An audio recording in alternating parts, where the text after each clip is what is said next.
నమస్తే. భారతదేశంలో ఆదాయపు పన్ను వ్యవస్థ అమల్లో ఉంది. దీని కింద నిర్దిష్ట ఆదాయ పరిమితి దాటితే అంతా పన్ను విధానాల్లోని ట్యాక్స్ స్లాబుల ఆధారంగా పన్ను చెల్లించాల్సి వస్తుంది. ఇందుకోసం ఐటీ రిటర్న్స్ ఫైల్ చేయాలి.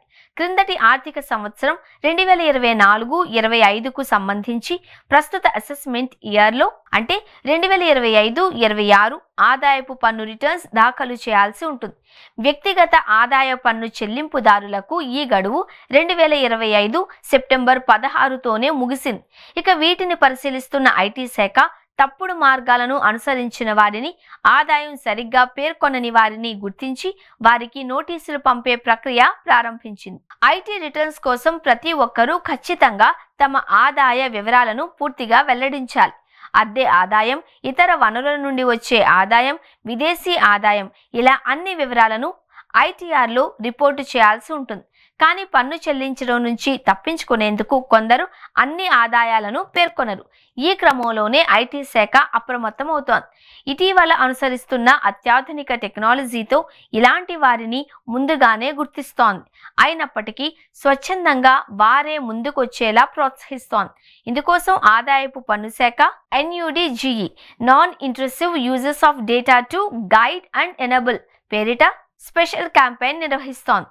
ప్రధానంగా దీని కింద విదేశీ ఆస్తులు, ఆదాయానికి సంబంధించిన సమాచారాన్ని సరిగ్గా వెల్లడించేలా ప్రోత్సహించేందుకు దీనిని తీసుకొచ్చింది.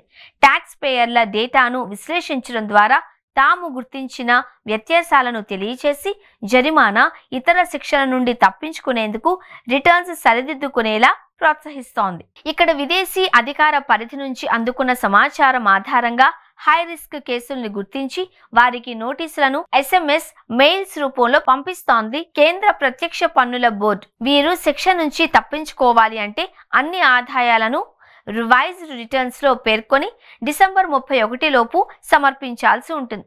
ఈ రెండో దశ ప్రచారం కింద నోటీసులు నవంబర్ 28 నుంచి అందుకోనున్నారు.